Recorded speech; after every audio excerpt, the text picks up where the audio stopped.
Along the fence, there are poison baits. 1080 is an extremely toxic substance used mainly against dingoes, but it's also effective against foxes and feral cats. And on top of the 1080 baits, there are leg traps with their claws coated with a fast-acting poison, strychnine.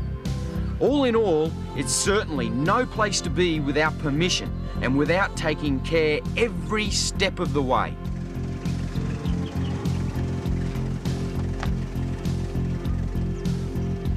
On my first trip to South Australia, I couldn't resist playing tourist at one of the many ruined homesteads scattered around the state. In the 1860s, farmers arrived full of hope during a rare time of high rainfall. A 20-year drought then forced all but the toughest of them to abandon their homes. As always, we explore. Old sheets of iron never seem to let us down. This time, it's one of Australia's most venomous spiders. These chunks of tin provide a really good habitat for this redback spider. Redback spiders found throughout Australia. Whoa, you're getting a little bit cranky, are you?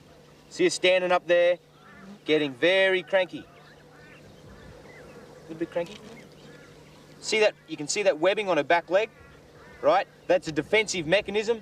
When I touch her, she'll try and get me with that, and then follow through with a couple of fangs and give me a good stick. Look back down here. Here's a heap of egg sacs. So she's been laying eggs, hatching out babies for probably quite a while. Quite a large, matured redback. She's a little bit cranky, a little bit cranky.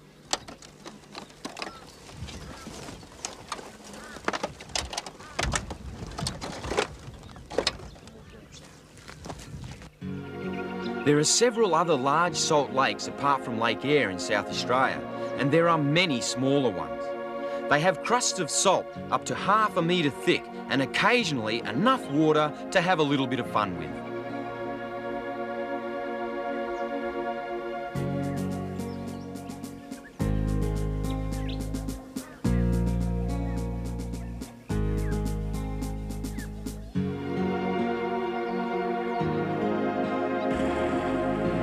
Even though this is part of the most arid region in Australia, you can still run into enough water to make driving difficult.